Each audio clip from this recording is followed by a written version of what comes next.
Kwaria muno na kwionania ni maundu. Mubunge uyu wa kuria Murang'a Betty Maina aronekana kugarura hari siasa-ini ciake. Mubunge uyu ni aronekana kugaruruka oriri turakuhiriria githurano gia mwaka wa 2027 kuma tuingire mwaka uyu wa 2025. Betty Maina ni aronekana gucenjia mitugo yake makiria muingini, kaundu gatumite andu meyurie kana hihi thina munene wa Betty Maina wari tu Rigathi wa Gachagua akorwo akeguta giti-ini, kuona hindi yo ni agikorirwo agitumira kanua gake kuhura Rigathi na gutigirira ati ni agikorwo akihagurwo na inuka mucii. Na mimi ni mbibi ya mjumbe wake. Mnashika hiyo maneno? Mnashika hiyo maneno? Mimi ni bibi ya mjumbe wake. Amekataliwa mpaka nyumbani.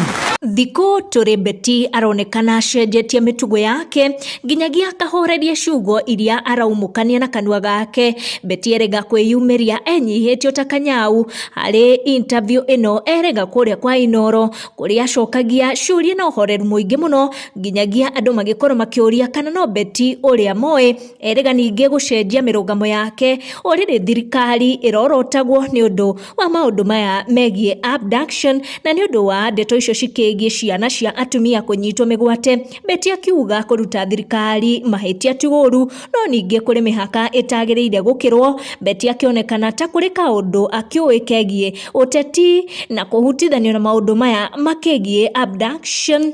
Kama ureke ndikakuherira mwaka uyu ndirenda kuherania koguo ni ndetekira ndanaria u kwihia ni jihagia na gikorwo ndana kwihiria njohera mwaka uyu ndirenda kuhenania. Betty ni aria na Betty uria tuoe niwe waihuirwo ni marakara makiria akiuga ati Rigathi wa Gachagua ndaiganite gutuika deputy president wa bururi uyu no macio ni mahitukire tumwitikire na mwaka mweru wa 2025.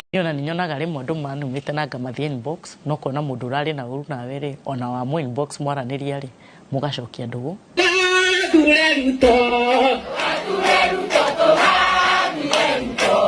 Msifikirie sisi watu wa mlima hatuna viongozi ambao wanazoongoza.